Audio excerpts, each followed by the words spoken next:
Alors, bonjour à tous. Aujourd'hui, on va réaliser, ou plutôt vous allez réaliser, si le cœur vous en dit, un petit exercice qui va consister à ajouter une rotation locale sur donc le yaw. Alors, qu'est-ce que c'est le yaw?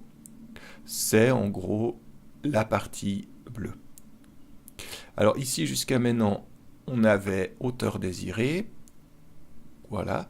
Et là, le but, ça va être de rajouter dans le parti default, ici, une rotation désirée. Alors, vous pouvez essayer de le réaliser et juste après, je vais passer à la correction de ce petit exercice. Petite chose, il va falloir rajouter dans le blueprint une séquence.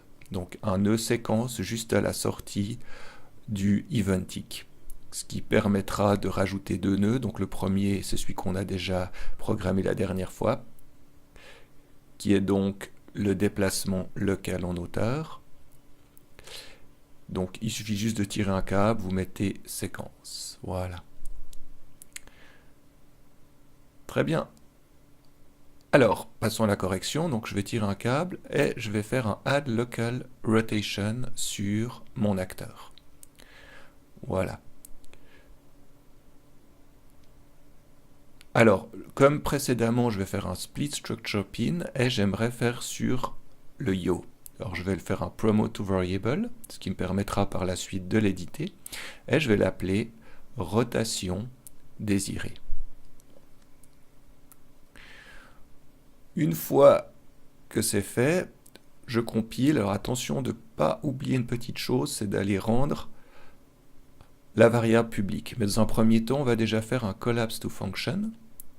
Je vais l'appeler ma nouvelle fonction rotation locale sur yaw. Gardez le terme anglais. Et je compile et je vais rendre donc ma rotation publique. Ensuite, je lui mets une valeur de 1 par exemple et je teste. Voilà, donc on voit que notre acteur blueprint sur la droite tourne. Alors, je vais m'occuper maintenant de la version C++. Donc, on va procéder de la même manière que la dernière fois. Donc, je vais me rendre sur le fichier CPP. Et donc, juste en dessous du déplacement local en hauteur, je vais donc faire ma programmation. Alors, similaire que la dernière fois, donc mon acteur, qui est un pointeur, donc j'utilise un opérateur flèche et je vais faire un add local rotation. Donc j'ouvre les parenthèses, il va falloir que je rentre des valeurs. Alors, je vais aller prendre la deuxième définition en cliquant sur la flèche. Donc il nous demande un f rotator delta rotation. Alors je tape f rotator entre parenthèses.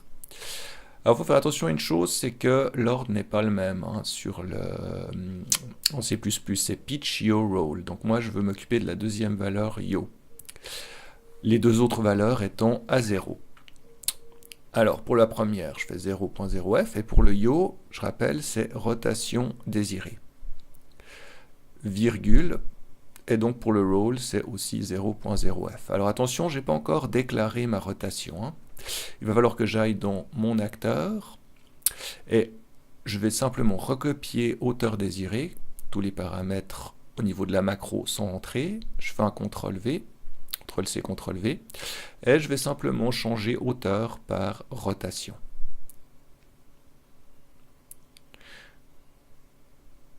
Maintenant, si je retourne dans mon fichier CPP, eh bien normalement, rotation désirée ne doit plus être surlignée en rouge.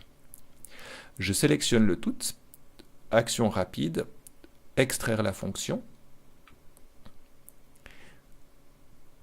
et ensuite je tape le nom de la fonction, donc rotation locale sur yaw, et j'appuie sur OK. Alors là, il va me créer ma déclaration dans le fichier H, et il va créer une fonction normalement juste en dessous, qui est rotation, et donc elle est appelée dans le tick. Ensuite, donc, je vérifie rapidement que c'était déclaré ici, on est tout bon. je sauve, et je me rends donc dans l'éditeur, pardon, et j'effectue une compilation.